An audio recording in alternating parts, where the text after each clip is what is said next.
J.Y. Jesus first, all the second, earn yourself lost. This is a vision of life. Amen.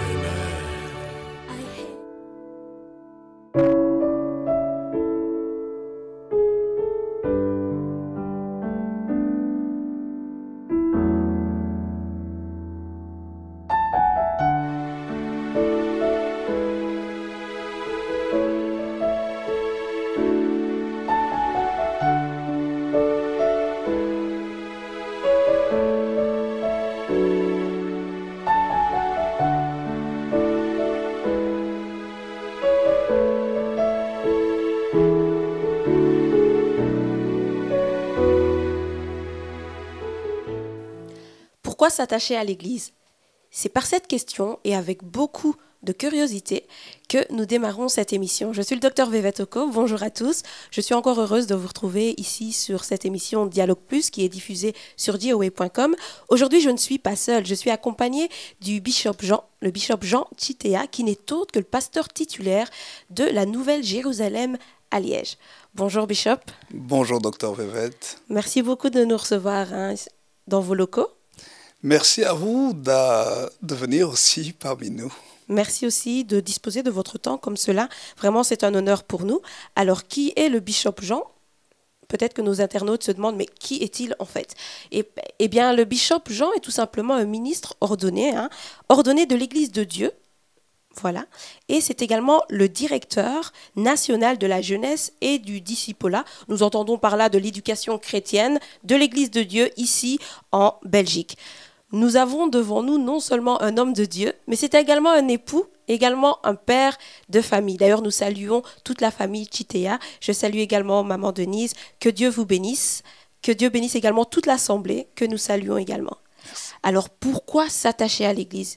C'est là une grosse question. Nous avons, je peux le dire ainsi, des outils devant nous, à savoir un ouvrage. Voilà, tout simplement, c'est l'un de nos outils que nous allons aborder aujourd'hui, que nous allons utiliser et que nous allons exploiter au mieux. C'est l'ouvrage et c'est l'un des premiers ouvrages qu'a écrit le bishop Jean, qui a donc pour thème, qui a donc pour intitulé « Pourquoi s'attacher à l'Église ?» Je pense que derrière vos écrans, vous êtes déjà en train de vous demander « C'est la question que je me posais justement. » Eh bien, j'ose croire qu'aujourd'hui, nous allons recevoir les réponses à ces questions.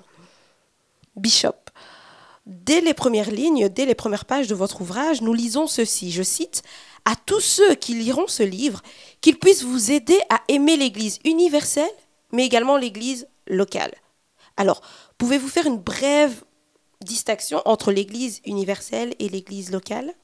Merci pour la question. Chaque chrétien devrait absolument être au clair quant à ce qu'il conçoit concernant l'Église.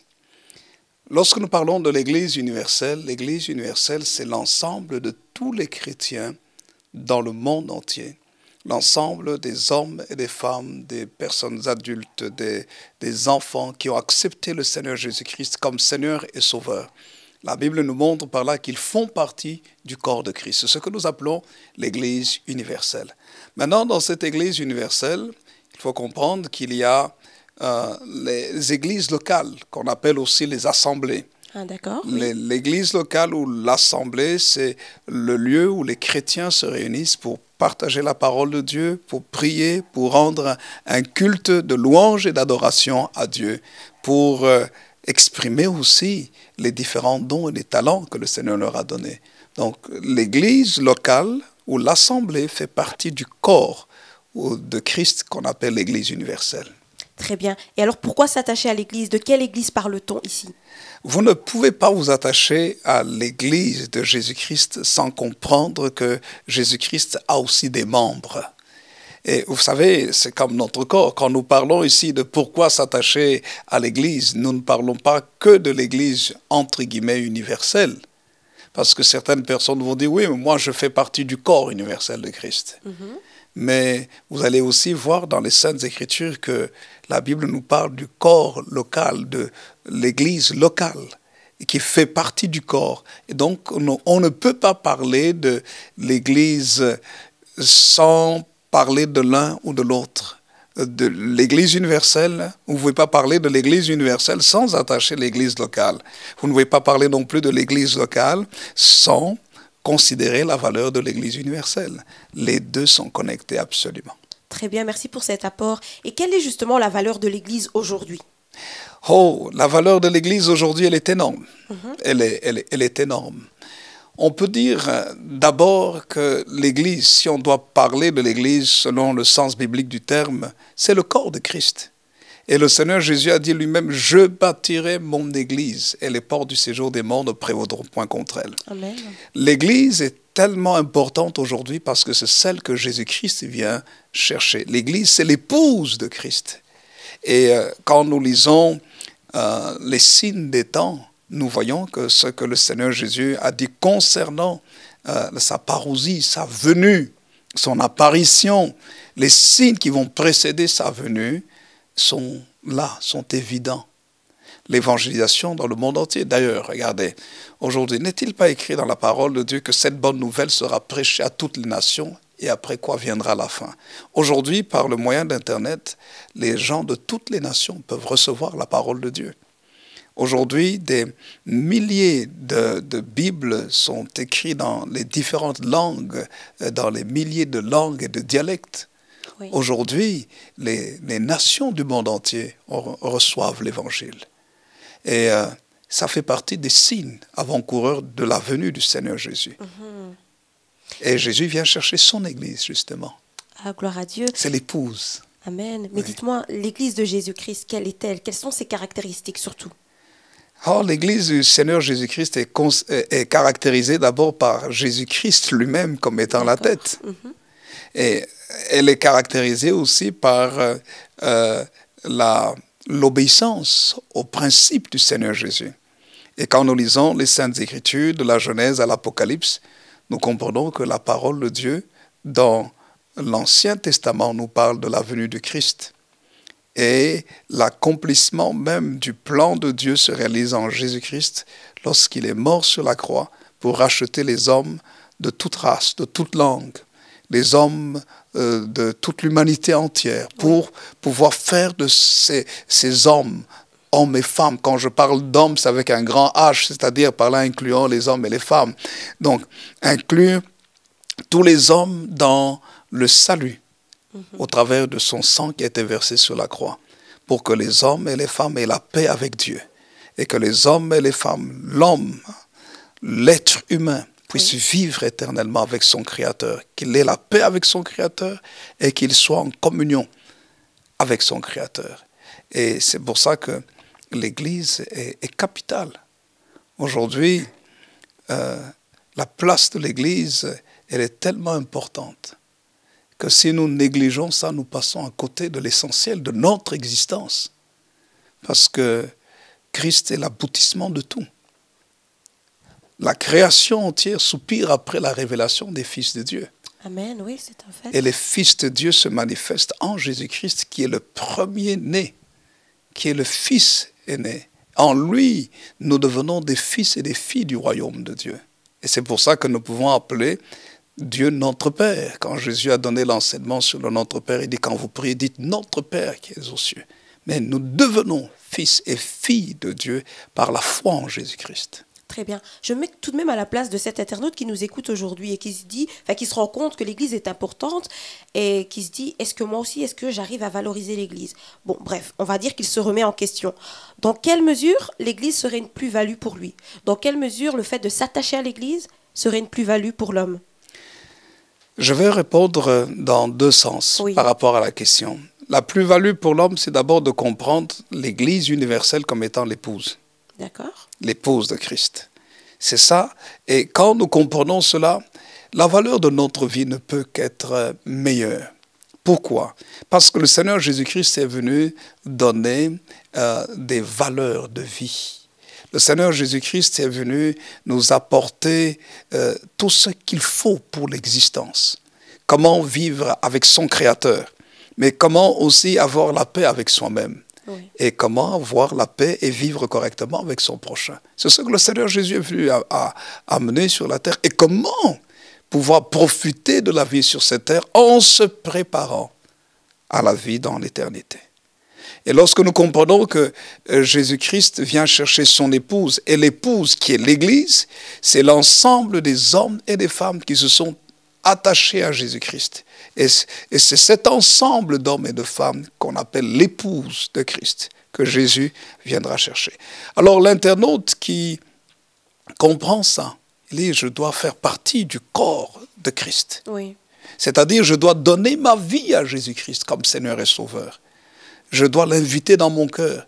Et je dois maintenant aussi prendre les principes de la parole de Dieu qui se trouvent dans la Bible. Ça, c'est le premier volet, le premier aspect. Il fait partie du corps universel de Christ. Même derrière son écran, quelqu'un peut aujourd'hui dire, Seigneur Jésus, viens dans ma vie. Je te demande pardon pour tous mes péchés. Lave-moi. Toi qui es mort sur la croix pour mes péchés, je te donne mon cœur. Sois le Seigneur et le Sauveur de ma vie. Dès que cette personne, derrière son écran, fait cette prière, invite Jésus dans son cœur, la Bible dit qu'elle est née de nouveau. Elle fait partie maintenant du corps universel de Christ. Si cette personne meurt, sa place est au ciel. Elle appartient à Jésus-Christ. Son nom maintenant est inscrit dans le livre de vie de l'agneau. Ses péchés ont été effacés par le sang de Jésus-Christ. Le deuxième volet maintenant, oui, c'est l'église corps ou l'église locale ou assemblée. C'est la place où des hommes et des femmes ont fait une expérience avec le Seigneur Jésus et connaissent les principes de la parole de Dieu pour plaire à Dieu parce qu'ils ont été instruits, ils ont lu la parole de Dieu, ils ont expérimenté la réalité de Dieu dans leur vie. Maintenant, cette personne qui fait cette nouvelle expérience, qu'on appelle la nouvelle naissance, oui, avec le Seigneur Jésus, elle a besoin d'être aidée. C'est pour ça que le Seigneur donne l'église locale. Vous voyez, c'est un peu comme quelqu'un qui naît dans une famille. Un bébé vient au monde, il fait partie des humains. Oui. Mais ce bébé-là a besoin d'une famille pour qu'on puisse lui donner la nourriture. Le jour où il est malade, qu'on puisse le soigner. Le jour où il a un problème, qu'on puisse lui donner la solution parce que d'autres ont déjà une expérience. Et c'est ça aussi. C'est pour ça que l'église locale peut être considérée réellement comme une famille. C'est une famille des enfants de Dieu. C'est pourquoi on s'appelle en général frères et sœurs. Oui, tout à fait. Parce qu'on fait partie d'une famille, la famille des enfants de Dieu. Donc si j'ai bien compris, pour un peu résumer pour cet internaute, alors la plus-value résiderait dans le fait que, tout d'abord, cet homme serait considéré tel l'épouse de Christ du fait qu'il serait dans le corps du Christ. Oui. Et d'autre part, que l'expérience qu'il aura fait dans une église locale sera une aide pour lui. Absolument. C'est bien ça. Absolument. Vous savez que la plus grande des choses, la plus grande des merveilles d'un être humain, c'est oui, de rencontrer son Créateur. La parole de Dieu nous montre que Dieu a mis dans le cœur de l'homme la pensée de l'éternité. Et comme quelqu'un a dit aussi, il existe dans le cœur de l'homme un vide en forme de Dieu. Et tant que ce vide n'est pas comblé, l'homme peut avoir tout ce qu'il veut. Il peut avoir la notoriété, la célébrité, la richesse, l'or, l'argent, tout ce qu'un homme peut désirer. Oui. Mais si le vide n'est pas comblé, c'est comme un puzzle. Vous avez toutes les pièces du puzzle, mais il manque une seule pièce. Ce puzzle est incomplet. Ce puzzle ne peut pas être entièrement exposé. Ce puzzle n'a pas toute sa valeur. C'est la pièce qui fait la différence? Exactement. Et quand le Seigneur vient remplir le cœur, la vie de quelqu'un, il lui donne toute sa valeur. Et avoir la communion avec son Créateur, c'est la plus grande des satisfactions de l'être humain. Parce que l'être humain, maintenant, va comprendre les questions qu'il se pose. Quelles sont les questions que l'homme se pose? D'où est-ce que je viens? Oui. Quelle est ma mission sur cette terre? Où est-ce que je vais? Ce sont des questions universelles. D'où est-ce que je viens? Suis-je juste le fruit du hasard? Suis-je le fruit d'une évolution de l'espèce animale? Oui. Mais la Bible nous répond. Et qu'est-ce que je fais sur terre? Pourquoi suis-je sur cette terre? C'est quel est en fait le but de mon existence. Tant qu'un homme ne connaît pas le but de sa vie, il va errer et il va peut-être faire certaines choses, mais sa vie ne sera jamais complète. Il ne sera jamais entièrement satisfait. On peut faire beaucoup de choses, mais si on passe à côté de l'essentiel, on se rendra compte qu'il y a quelque chose qui manque dans notre vie. Oui, tout à Et fait. Dieu, justement, quand nous sommes dans le corps universel de Christ, nous comprenons maintenant quelle est notre place dans l'humanité. Pas seulement notre place dans notre existence, mais quelle est ma place dans l'humanité? Quelle est ma place au milieu des humains? Quel est mon rôle? Et non seulement ça, quelle est ma place dans le plan de Dieu? De Dieu. Parce que j'ai rencontré mon Créateur, ma vie peut être comblée. C'est une plus-value énorme. Parce que ça, c'est la réponse de chaque être humain. Pourquoi y a-t-il autant de religions? Les religions sont la quête simplement de la rencontre recherche de avec Dieu. Dieu. Mais quand vous avez rencontré le Christ, vous êtes tellement satisfait, calme. Parce que il y a quelque chose qu'il faut dire, c'est lui qui vous rencontre. Amen. Ce n'est pas nous qui le rencontrons d'abord, c'est lui qui nous rencontre. Au travers de nos essais et erreurs, la Bible dit que Dieu n'est pas très loin des hommes, quoique les hommes le cherchent en tâtonnant. Ils le cherchent en tâtonnant, mais Dieu n'est pas très loin. Pourquoi est-ce que Dieu ne se laisse pas trouver tout de suite? Quelqu'un peut dire, oui, mais moi j'ai fait telle religion, je n'ai pas encore rencontré Dieu.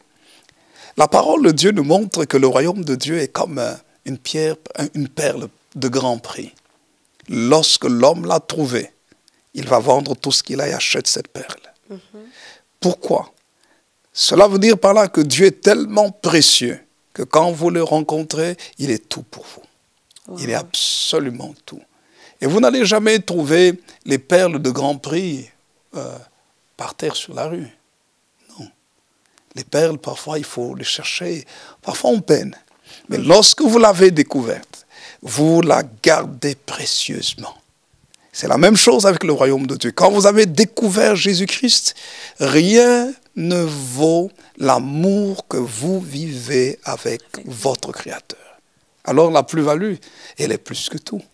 Et dites-moi, l'Église aujourd'hui, voilà, je retiens le mot rencontre, mais l'Église aujourd'hui, donne-t-elle des pistes aux hommes pour s'attacher à elle? Y a-t-il un process? Absolument. Absolument. Vous savez, c'est un peu comme lorsque un enfant naît. Il y a un process. Un enfant naît, il sort du sein de sa mère. La première chose qui va se produire, ce n'est pas qu'on lui donne à manger. On prend l'enfant, on le met sur la poitrine de la maman. Pour quelle raison? Premièrement, pour rassurer l'enfant qui est en train de pleurer. Deuxièmement, pour qu'il puisse sentir la chaleur de sa maman. Troisièmement, pour qu'il puisse expérimenter l'amour. Que la maman donne de l'amour à l'enfant et que cet enfant sente cet amour. Que l'enfant soit rassuré. Le premier process dans l'Église n'est pas d'abord juste pour nous donner des directives, des instructions, fais ceci, ne fais pas cela. C'est d'abord pour expérimenter l'amour de Dieu dans sa vie. Et lorsque nous entrons dans l'Église locale, Dieu place des hommes et des femmes juste pour nous faire sentir qu'il nous aime. Parce que c'est la définition même de Dieu. Dieu n'est pas d'abord le Dieu des règles. Dieu est le Dieu d'amour. Et bien sûr, l'amour implique les règles. Amen. Parce que quand vous grandissez, quand le bébé va grandir, le process sera qu'on va lui apprendre ce qui est bon et ce qui n'est pas bon.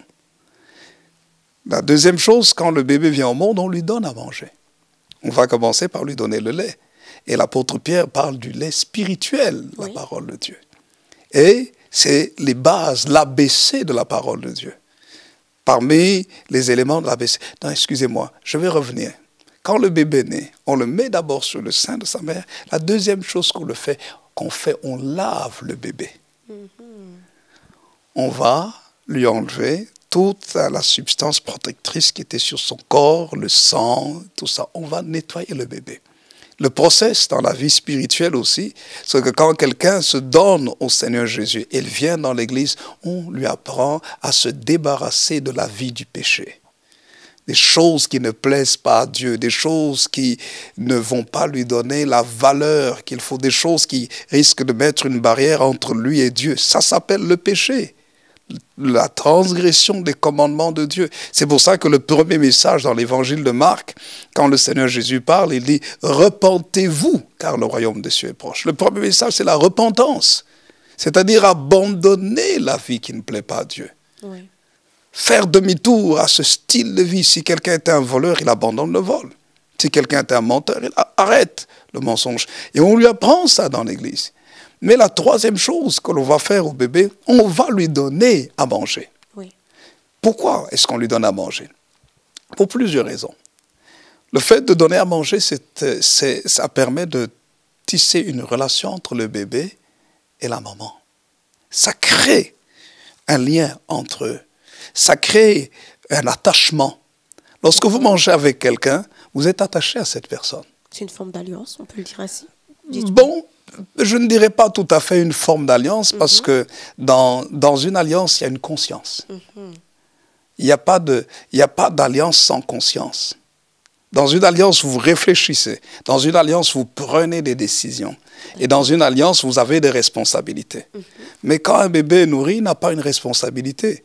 Oui, il a peut-être le devoir, ou ce qu'on pourrait dire entre guillemets responsabilité, c'est d'ouvrir sa bouche et de téter. En fait, d'absorber. Mais ce n'est même pas une responsabilité, c'est un besoin. Parce que son ventre crie et instinctivement, il a appris que pour pouvoir calmer son ventre, il a besoin d'utiliser la succion de sa bouche pour tirer le lait maternel. Et de la même manière aussi, quand l'enfant vient, ou le nouveau-né vient dans l'église, oui. Qu'est-ce qu'il va apprendre? Il va apprendre à lire les bases, à recevoir l'instruction des bases de la parole de Dieu, pour calmer par exemple ses peurs, pour par exemple calmer ses frustrations, pour peut-être lui donner un éclaircissement par rapport à une question particulière. Et pour ça, le bébé ne peut pas être nourri par un autre bébé. Le bébé est nourri par un adulte, par sa maman, ou bien le papa qui prend le biberon, qui lui donne. De la même manière aussi, dans l'Église, ce sont des personnes plus âgées, spirituellement parlant, qui vont nourrir les nouveaux, qui vont leur apprendre et leur donner l'ABC de la parole de Dieu. Et c'est une plus-value. On a vraiment des éléments clés déjà qui répondent à la grosse question, pourquoi s'attacher à l'Église? On peut le dire ainsi. Mais alors, si quelqu'un hésite, quels seraient les dangers de se lier comme ça à l'Église? Quels sont les dangers de ne pas vouloir s'attacher à l'Église? Les dangers de ne pas s'attacher à l'Église. Oui. Je pourrais d'abord dire que c'est vrai que la vraie Église du Seigneur Jésus-Christ respecte les principes de la parole de Dieu. D'accord, oui. Et ça, c'est très, très important. Parce que je pourrais dire qu'il y a Église et Église. Vous savez, j'étais par exemple dernièrement en Afrique du Sud, il y a quelqu'un qu'on a mis en prison parce qu'il faisait manger l'herbe aux membres de l'Église. Bon, les membres de l'Église sont partis dire au juge que non, ce n'était pas un problème parce que pour eux, ils étaient consentants. Bon, ok, on porte le nom d'église. Peu importe le nom que l'on peut porter, la règle qui nous permet de discerner si l'église est une église du Seigneur Jésus-Christ, ce n'est pas nos émotions. Certains disent, oui, non, moi je ne sens pas que. Non, ça n'a rien à voir avec nos sentiments. Ça a à voir avec les Saintes Écritures. La règle de conduite, ce sont les Saintes Écritures. Les principes de la Bible doivent diriger notre vie. Est-ce qu'on respecte les principes de la parole de Dieu? Est-ce que l'Église ou l'assemblée dans laquelle je vais est conforme à ce que les Saintes Écritures disent concernant l'Église? Ce ne sont pas mes sentiments. Pourquoi? Je vous donne un exemple. Quelqu'un arrive, c'est un brigand, un voleur. Il arrive dans une assemblée et le pasteur est en train de prêcher.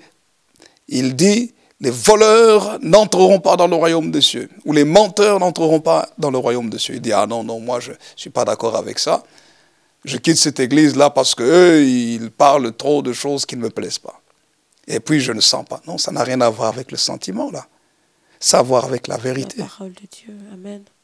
Oui, l'église doit être conforme à ce que les Saintes Écritures disent. Pas à notre conception. Moi, je pense que non, ça n'a rien à voir. Pourquoi? Parce que la pensée de l'homme est vacillante, est changeante et elle évolue. Elle est évolutive. Mais quand vous lisez les Saintes Écritures, le Seigneur lui-même dit qu'on ne va ni retrancher ni rajouter. Celui qui rajoute et qui retranche à ce livre, on lui retranchera aussi une part dans sa vie. Mais Bishop, diriez-vous que c'est une exigence de s'attacher à l'Église? Vous savez, est-ce qu'on pourrait dire que c'est une exigence pour un bébé de s'attacher à sa famille? Très bonne question. C'est plus qu'une exigence, c'est une nécessité absolue. Pour quelle raison? La raison est simple. C'est que quand vous êtes un bébé et vous êtes tout seul, vous êtes vulnérable. Tant qu'il n'y a aucun problème, tant qu'il n'y a pas de bactéries, il n'y a pas de microbes, il n'y a pas de problème. Mais lorsqu'une bactérie arrive, vous allez faire comment? Alors maintenant, je transpose ça aux chrétiens qui se disent, moi, c'est pas grave, je ne m'attache pas à l'Église. Je suis, entre guillemets, fait partie du corps universel. Comme un bébé pourrait dire, moi, je fais partie maintenant du corps des humains, des êtres humains. C'est bien. Tant que tu sais te nourrir tout seul, c'est bon. Mais ça ne suffit pas de se nourrir tout seul. Certains vont dire, non, moi, je vais lire la parole de Dieu. OK, c'est bon. Mais quand vous lisez les Saintes Écritures, vous allez même vous rendre compte que l'apôtre Paul, par exemple, aux Galates, Paul est en train de parler des déviances doctrinales. Les déviances doctrinales, ce sont des maladies spirituelles. Et il y a des fausses doctrines qui se lèvent parce que un jour, on a une révélation, mais cette révélation ne vient pas de Dieu. Parce que quand nous lisons les Saintes Écritures, certains pensent que tous les songes viennent de Dieu. La Bible répond que non. Même s'il est écrit dans Job 33 que Dieu parle tantôt d'une manière, tantôt d'une autre, par des songes, par des visions nocturnes, lorsque l'homme est plongé dans un profond sommeil. Mais on oublie de lire la suite du texte. Le texte nous dit, pour éloigner l'homme des coups du glaive, l'éloigner de la mort. Donc le but des rêves et des songes de Dieu, l'un des buts, je ne dis pas tous les buts, c'est de pouvoir préserver l'homme du mal, l'éloigner des coups du glaive, l'éloigner du danger, en fait le faire vivre. Maintenant, quand nous lisons les Saintes Écritures, nous voyons aussi que l'apôtre Paul parle des anges qui peuvent donner des révélations. Et c'est pour ça qu'il dit, même si un ange, dans Galates, chapitre 1er, même si un ange vous annonçait un autre évangile que nous vous avons prêché, Paul dit qu'il soit anathème, c'est-à-dire qu'il soit maudit. Pourquoi dit-il cela? Pour dire qu'il y a des anges, des vrais anges, mais il y a aussi des anges de lumière.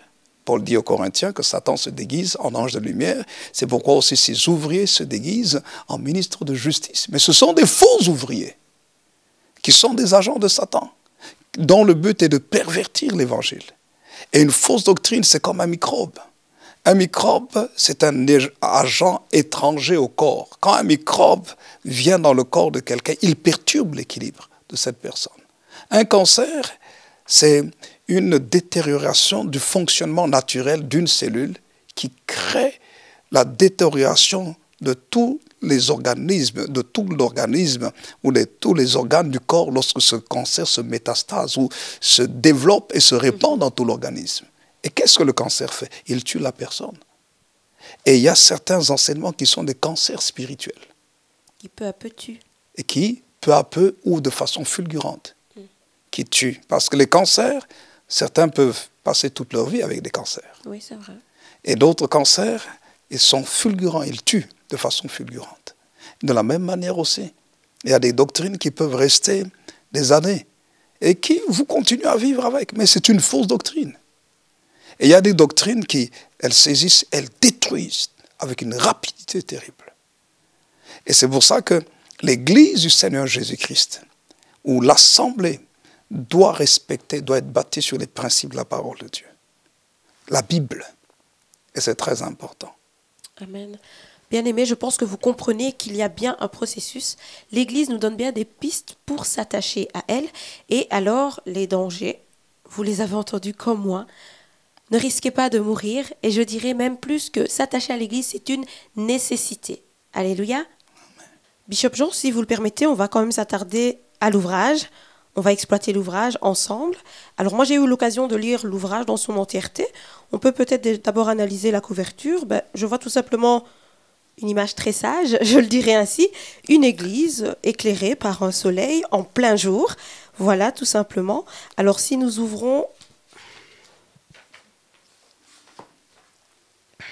on peut déjà, à la table des matières, page 5, avoir déjà une grosse idée des raisons qui pourraient nous pousser justement à s'attacher à l'Église. C'est une bonne chose. Mais je dirais à cette personne qui a déjà l'ouvrage, ne vous limitez pas à lire, par exemple, le chapitre 1, l'Église et le corps de Christ, mais allez en profondeur et allez vraiment lire l'ouvrage pour saisir la pensée derrière cet énoncé.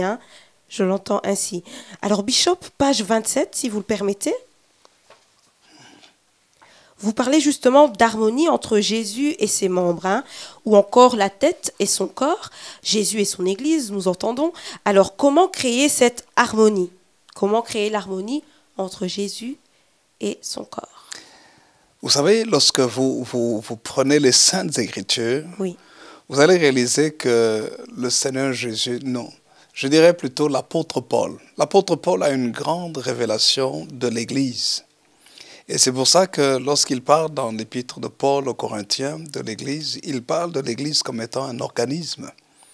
Et quand vous lisez les Saintes Écritures, vous réalisez que Paul parle de Jésus comme étant la tête. Et le corps, c'est l'épouse, l'Église. Oui. Jésus est la tête.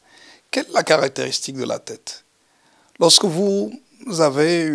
la tête a été faite de façon à ce que l'organe principal qui coordonne le corps se trouve dans la tête, c'est-à-dire le cerveau. Vous avez non seulement le cerveau, mais vous avez les éléments les plus importants qui vont diriger tout le corps, c'est-à-dire les yeux, vous avez les oreilles, vous avez les narines avec l'odorat, et puis vous avez aussi la bouche avec la parole.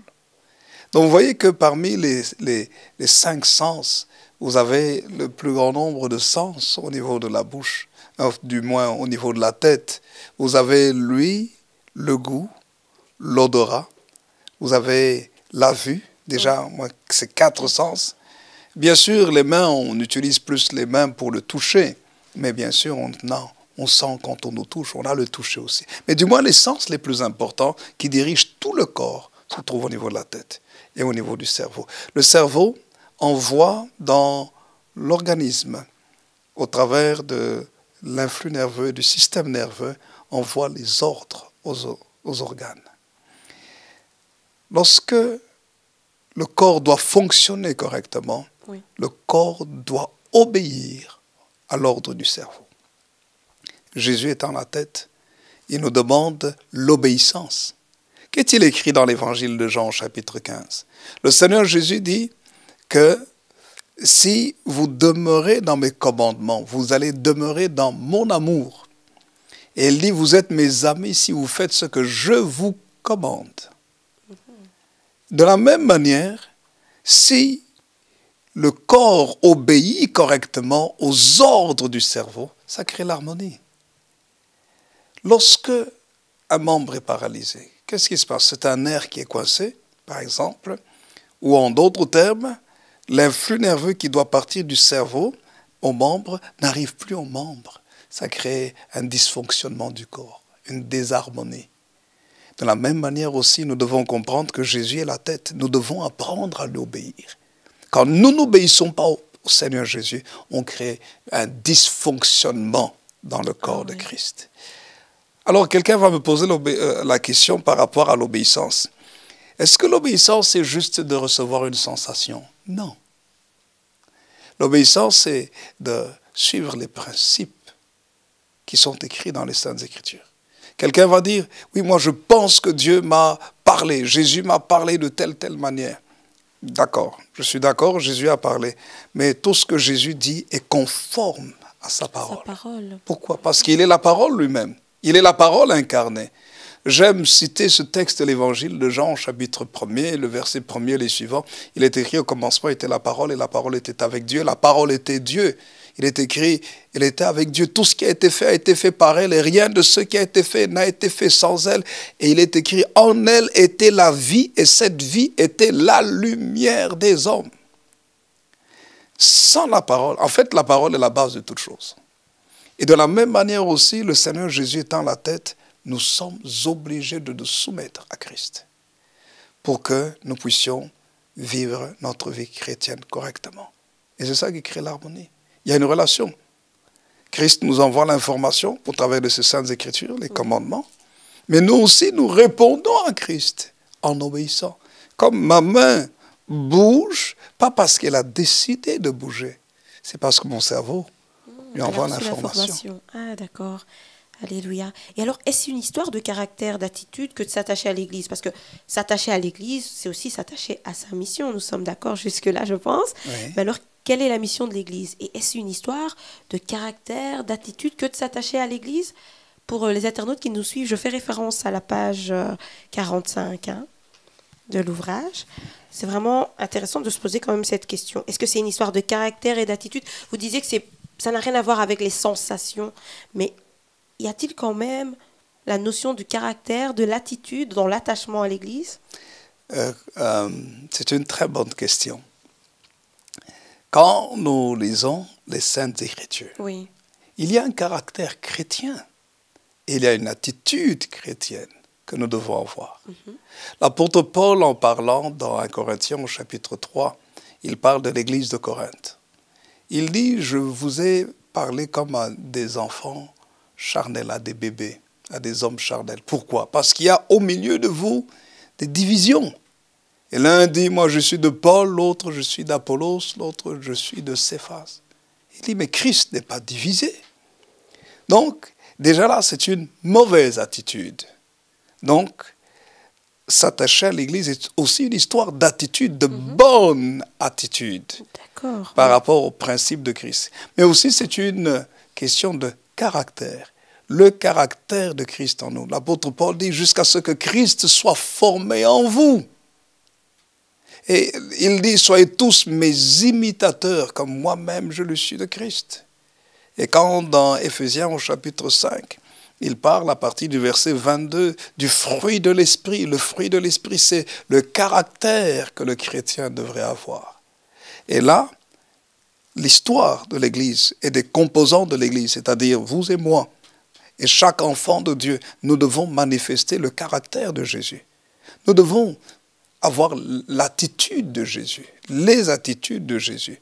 Et j'aime ce livre de Sheldon qui a écrit, il a été traduit en français, à la base il est écrit en anglais. Il dit: que ferait Jésus à ma place? Et donc ça a créé une révolution où des chrétiens dans une ville ont décidé de se poser la question: si Jésus était ici avec nous, comment se comporterait-il? Si chaque personne se pose la question: si Jésus était ici à ma place, que ferait-il? Notre vie serait de loin meilleure. Et c'est ça l'Église. La vraie Église du Seigneur Jésus n'est pas l'Église qui agit comme elle veut, qui agit selon ses émotions, selon le courant de la vie de tous les jours. La vraie Église du Seigneur Jésus réagit comme Jésus aurait réagi. Pas de démocratie dans l'Église? Ça n'a rien à voir avec la démocratie. Dans la vie avec Jésus, c'est une relation, je pourrais même dire, c'est pas la démocratie, parce que la démocratie, c'est la loi du peuple. Mais dans le christianisme, c'est la théocratie, c'est la loi de Dieu. Amen. C'est le Seigneur qui prime. Et quand le Seigneur prime, nous comprenons que nous sommes plus que dans la démocratie. Nous sommes dans la vraie liberté. Parce qu'il est écrit, le Seigneur Jésus lui-même, et il a dit: si le Fils de l'homme vous a franchi, vous serez réellement libre. C'est lui qui donne la vraie liberté. Donc c'est plus que la démocratie. C'est la vraie vie. Ce n'est plus la loi de la masse, la loi de la foule, mais c'est la loi de Dieu. Et la loi de Dieu est bonne. L'apôtre Paul, en parlant aux Romains, pourquoi nous dit-il? Justement, j'aime cette question en parlant de la démocratie. Oui, dites-moi. Paul dit ceci en Romains au chapitre 12. verset 1er et les suivants. Il dit, je vous exhorte donc, frères, par les compassions de Dieu, à offrir vos corps à Dieu comme un sacrifice vivant, saint et agréable à Dieu, ce qui sera de votre part un culte raisonnable. Ensuite, il dit, ne vous conformez pas au siècle présent. C'est-à-dire, ne soyez pas dans le moule de la société actuelle, du monde dans lequel vous vivez, mais soyez transformés par le renouvellement de l'intelligence afin que vous discerniez quelle est la volonté de Dieu. Voici ce qu'il dit ensuite. Quelle est la volonté de Dieu, ce qui est bon, agréable et parfait. Et c'est ça la volonté de Dieu. Ce qui est bon, agréable et parfait. Des gens parfois ne veulent pas s'attacher à Dieu parce qu'ils ont l'impression que tout ce que Dieu veut, ce qui est dur, c'est les combats, c'est les luttes, c'est les difficultés, c'est les épreuves et les interdits. Absolument pas. C'est pas le Dieu de la Bible. Le Dieu de la Bible nous donne ce qui est bon, agréable et parfait. Un interdit de Dieu n'est pas juste un interdit. Un interdit de Dieu est une protection contre le mal. Il y a quelque chose derrière cet interdit? Oui. Pourquoi est-ce que Dieu nous interdit certaines choses? C'est simplement parce qu'il veut nous préserver du mal qu'il y a derrière cette chose. C'est pour ça qu'il nous interdit. Quand Dieu interdit à un voleur de voler, à un homme de voler, pourquoi? Est-ce que c'est parce que Dieu juste se met en peine du voleur ou bien plutôt Dieu juste interdit le vol pour lui-même? Non. Parce que le voleur sera puni. Celui qui vole fera restitution. Oui. Celui qui vole sera privé de liberté. En d'autres termes, le voleur ne gagne pas, il perd. Il semble gagner tant qu'on ne l'a pas attrapé. Mais dès qu'on l'a attrapé, il paye plus que ce qu'il semblait vouloir gagner. Et Dieu ne veut pas que nous puissions justement souffrir de cela. C'est pourquoi il nous dit, ne faites pas ceci, ne faites pas cela, parce qu'il veut nous préserver des conséquences néfastes. Et justement, l'harmonie dans le corps de Christ, l'harmonie dans l'Église, c'est de savoir se soumettre à Jésus et comprendre que Jésus a toujours raison. J'aime dire ceci dans ma vie personnelle. J'aime dire au Seigneur, j'ai dit, Seigneur, tu as toujours raison. Parce que j'ai réalisé que Dieu a toujours raison. Amen. Gloire à Dieu. Alors, la Bible dit, or sans la foi, on ne peut lui être agréable. Hein, car il faut que celui qui s'approche de Dieu croit d'une part que Dieu existe, et alors qu'il est rémunérateur de ceux qui le cherchent. Et alors, dans votre ouvrage, en page 49, hein, si je ne m'abuse, oui, en page 49, vous exprimez le fait qu'il est difficile de vivre une vie qui plaît à Dieu si on ne s'attache pas à son Église. Oui. Pouvez-vous un peu développer? Oh, c'est extraordinaire. Vous savez, la première chose qu'il faut comprendre, c'est que quand le Seigneur Jésus fait mention de l'Église dans l'évangile de Matthieu, il dit, je bâtirai mon Église et les portes du séjour des morts ne prévaudront point contre elle. Alors, qu'est-ce que le Seigneur dit? Il dit, je vais construire mon Église. Ça veut dire par là que le Seigneur considère énormément son Église. Son Église universelle, mais son Église locale. Parce que quand vous lisez la Bible, le Seigneur Jésus allait dans la synagogue. Oui. Il allait au temple. Il a été au temple de Jérusalem. À l'âge de 12 ans, il s'est retrouvé au temple en train de parler avec les docteurs de la loi. Et il y est resté, ses parents n'étaient plus là. Joseph et Marie étaient partis. Et c'est après 2 jours de marche qu'on s'est rendu compte que le Seigneur Jésus n'était pas là. Mais qu'est-ce qu'il faisait? Et quand ses parents viennent le chercher, il dit, mais pourquoi est-ce qu'on me cherchait? Il fallait que je m'occupe des affaires de mon père. Le temple. D'où vient le temple? C'est Dieu qui a institué le temple. Le temple est le lieu de rencontre entre Dieu et les hommes. Pourquoi est-ce que Dieu n'a pas simplement dit à Moïse, écoutez, vous pouvez simplement m'adorer dans la nature, puisque je suis le créateur de toutes choses, c'est pas grave. Mais Dieu a donné des instructions à Moïse, il dit, quand vous lisez la parole de Dieu, Exode, à partir du chapitre 15 et les suivants, vous voyez que Dieu amène son peuple Israël dans le désert. Et là, dans le désert, il le rencontre sur le mont Sinaï.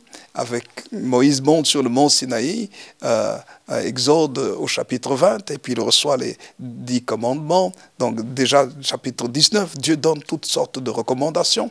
Et puis ensuite, vous voyez, Dieu donne l'ordre à Moïse de construire le tabernacle, ou la tente d'assignation. La tente d'assignation, le tabernacle, veut dire la tente de la rencontre entre l'homme et Dieu.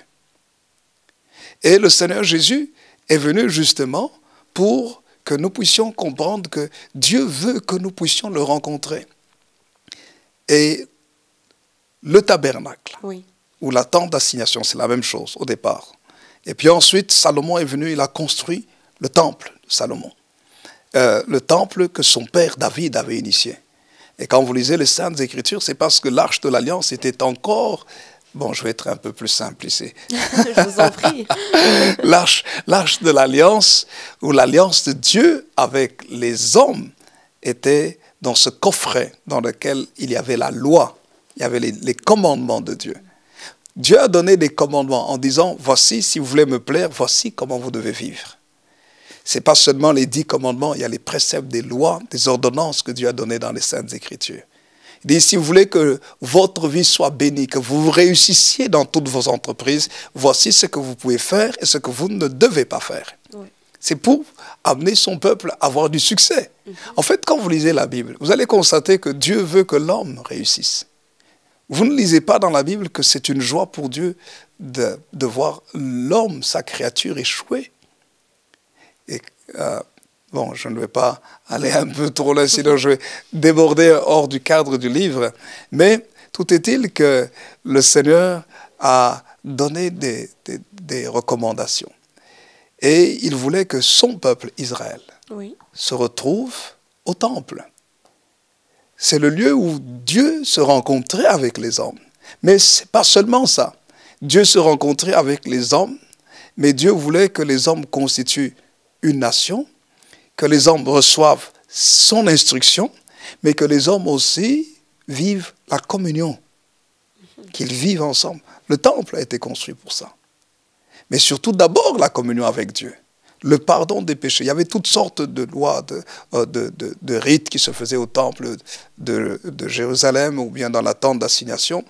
Et maintenant, quand nous lisons, lorsque dans l'histoire, les armées adverses ont attaqué Jérusalem et que le temple a été détruit et que le peuple de Dieu, par exemple, a été transporté à Babylone, et les gens n'avaient plus l'occasion d'aller, ou bien ceux qui étaient au loin n'avaient plus l'occasion d'aller prier au temple. Il y a eu les synagogues, des lieux de rencontre où on partageait la parole de Dieu, on priait et on se rappelait du Dieu d'Abraham, d'Isaac et de Jacob. Et puis quand vous lisez maintenant, lorsque on a pu reconstruire le temple, et puis le Seigneur Jésus est venu, bon, je vous passe les détails de l'histoire, le Seigneur Jésus lui-même, comme je vous ai dit, à l'âge de 12 ans, il est parti avec ses parents physiques au temple pour offrir des offrandes, célébrer le Seigneur, parce que Dieu avait donné des lois pour que son peuple se rassemble, pour qu'il puisse constituer la communauté des croyants, la communauté des enfants de Dieu, le peuple de Dieu. Et puis, dans les Saintes Écritures, Jésus n'allait pas seulement au temple, mais il allait aussi dans les synagogues, dans les lieux de rencontre, dans les lieux de prière. Il était là. Et quand vous lisez maintenant, après le Seigneur Jésus, vous lisez les apôtres eux-mêmes, ils allaient au temple. Actes des apôtres, chapitre 3, vous voyez que Paul et Silas allaient au temple. Oui. Mais justement, on dit souvent « je vais à l'église ». Oui. Qu'est-ce que ça signifie « je vais à l'église » ? Je vais au temple. Le mot église, c'est ecclésia. C'est-à-dire les gens qui sont sortis hors du monde pour pouvoir célébrer, rendre un culte à Dieu. Mais l'église, c'est aussi là où c'est le peuple, les laïcs, des gens qui viennent pour pouvoir célébrer le Seigneur même s'ils n'ont pas, entre guillemets, des fonctions sacerdotales, telles que pasteur, et puis prophète, ainsi de suite. Oui. Mais l'Église, c'est aussi le peuple Caruso, c'est le peuple qui va proclamer la parole de Dieu. Le but de l'Église, c'est de recevoir la parole, mais aussi de l'annoncer, d'être le porte-parole de Dieu sur terre. C'est pour ça que l'Église est très, très, très importante. Et qu'est-ce que ça implique d'aller à l'Église? Oh, ça implique énormément. Je dirais d'abord, avant de parler d'implication, oui. Qu'est-ce que ça vous apporte? C'est que l'Église vous apporte une stabilité énorme.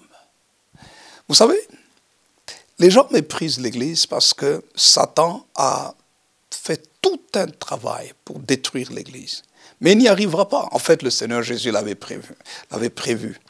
Le Seigneur Jésus a dit, quand il parle de l'Église, Matthieu chapitre 16, verset 18, il dit, et toi, je te dis que tu es Pierre, et sur ce roc, je bâtirai mon Église. Amen. Il dit, et les portes du séjour des morts ne prévaudront point contre elle. Pourquoi le Seigneur Jésus ne s'arrête-t-il pas en disant, je bâtirai mon Église? Et il rajoute, et les portes du séjour des morts ne prévaudront point contre elle. Il y a deux dimensions quand on parle du séjour des morts. La dimension où Satan, le diable, la puissance des ténèbres vient pour attaquer le corps de Christ, l'Église. Mais il y a aussi la mort par rapport au péché, qui est la séparation d'avec Dieu. Mais quand Jésus bâtit son Église, ni le diable, avec toutes ses manigances, toutes ses attaques contre l'Église, ne pourra vaincre l'Église. L'Église universelle, mais je vais aller plus loin, même l'Église locale. L'Église locale est constituée comme l'Église universelle, c'est le corps spirituel de Christ. Et c'est l'ensemble des chrétiens unis par un même esprit. Mais nous avons aussi l'Église locale, l'ensemble d'hommes et de femmes physiques qui sont rassemblés pour adorer Dieu. Vous savez que l'Église de Jésus-Christ a été attaquée tout au long des siècles. On a tué des chrétiens. Oui. Même jusqu'à aujourd'hui, il y a eu des martyrs.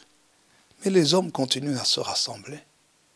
Même si les hommes se sont rassemblés dans des catacombes, dans des grottes pour prier, des gens se sont cachés juste pour lire la parole de Dieu et prier ensemble. L'Église est indestructible parce que c'est le corps de Jésus-Christ. Vous voyez, et ça c'est important à comprendre. Quand nous saisissons cette valeur de l'Église, nous comprenons aussi pourquoi nous devons y aller. Vous savez, toute personne qui veut rester équilibrée dans sa vie doit appartenir à une assemblée qui prêche l'Évangile en vérité. Il y a plusieurs choses que je peux dire là-dessus. C'est comme l'organisme. Notre organisme, vous enlevez le bras. Même si le bras peut être aussi musclé que vous voulez. Vous le détachez du corps, tôt ou tard, le bras va périr. Tôt ou tard. Parce qu'il n'est pas attaché au corps. C'est comme ça que lorsqu'une personne ne s'attache pas à l'Église, il peut dire non, moi je continue à prier. Ce n'est pas un problème. Il est sincère. Hein? Mais revenez quelque temps après, il a perdu quelque chose. Vous avez déjà fait vous-même cette expérience que vous êtes là, vous allez à l'église, vous sentez qu'il y a la vie qui revient en vous. Oui, c'est la même chose, le corps. Quelle est la caractéristique du corps? Tous les jours nous mangeons, tous les jours nous buvons. Au travers de ce que la bouche reçoit, de ce que les poumons reçoivent, au travers du sang qui est envoyé par le cœur dans toutes les parties de l'organisme, les organes sont vivants. Lorsque vous détachez le bras du corps, il ne reçoit plus l'oxygène des poumons. Il ne reçoit plus le sang du cœur. Il ne reçoit plus la substance, la nourriture que la bouche mange. Il ne reçoit plus les nutriments qui sont envoyés par le système digestif au moyen du sang dans le reste du corps. Bon, voilà. Qu'est-ce qui se passe? L'organisme qui est détaché, du moins, le membre qui est détaché du corps, va vivre sur les réserves. les réserves que le membre possède. Mais quand vous vivez sur les réserves, un jour les réserves s'épuisent. Oui. Et vous sombrez. C'est comme ça que des gens étaient attachés à une assemblée, mais se sont dit non pour X, Y problème. Ils se sont détachés de l'assemblée et disent je vais prier chez moi. Ils ont commencé à prier chez eux. Ok, mais après un certain temps, vous voyez que des choses bizarres arrivent dans leur vie et même leur vie de prière diminue. Eux qui lisaient assidûment la Bible ont commencé à se relâcher et un jour, la Bible est devenue poussiéreuse. Merci pour cet apport. Comme vous pouvez le constater, ça soulève beaucoup de questions, je le crois. Et alors, je dirais juste une chose, Bishop. Vraiment, moi, j'ai été bénie par la lecture de cet ouvrage. Et je pense que le peuple de Dieu n'est pas rassasié. Ce n'était là que la première partie, chers internautes, mais nous reviendrons très prochainement afin de vous donner, de vous partager ce que le Bishop a reçu de la part de Dieu. Mais Bishop, dites-moi, très rapidement, où pouvons-nous trouver cet ouvrage? Pourquoi s'attacher à l'Église? C'est vrai que lorsqu'il est paru, il a été tellement vite distribué que beaucoup d'exemplaires, enfin c'est vraiment vite parti. Et il y a une deuxième édition, une deuxième republication qui se fait. Très bien. Mais sinon, il y a encore des ouvrages qui sont ici à l'église et qui sont dans tous ceux qui veulent. Dans les stands. Oui, dans les stands. Du moins, ici à l'église, il y a encore un stock qui est disponible pour tous ceux qui le souhaiteraient. Rassurez-vous, il y a encore un stock, donc vous pouvez déjà vous procurer le livre et nous aurons l'occasion prochainement ensemble de pouvoir scruter, voir un peu ce que nous dit l'homme de Dieu au travers de ce que Dieu lui a mis dans son cœur. Et ainsi donc, je vous dis à très bientôt, restez connectés. Nous étions donc sur Dialogue Plus. Je vous dis à très bientôt pour la suite de Pourquoi s'attacher à l'Église. Je vous remercie, Bishop, et je vous dis à très bientôt. Merci, Dr. Revette. Que Dieu vous bénisse. Amen. Et que Dieu bénisse JOI. Amen. Gloire à Dieu.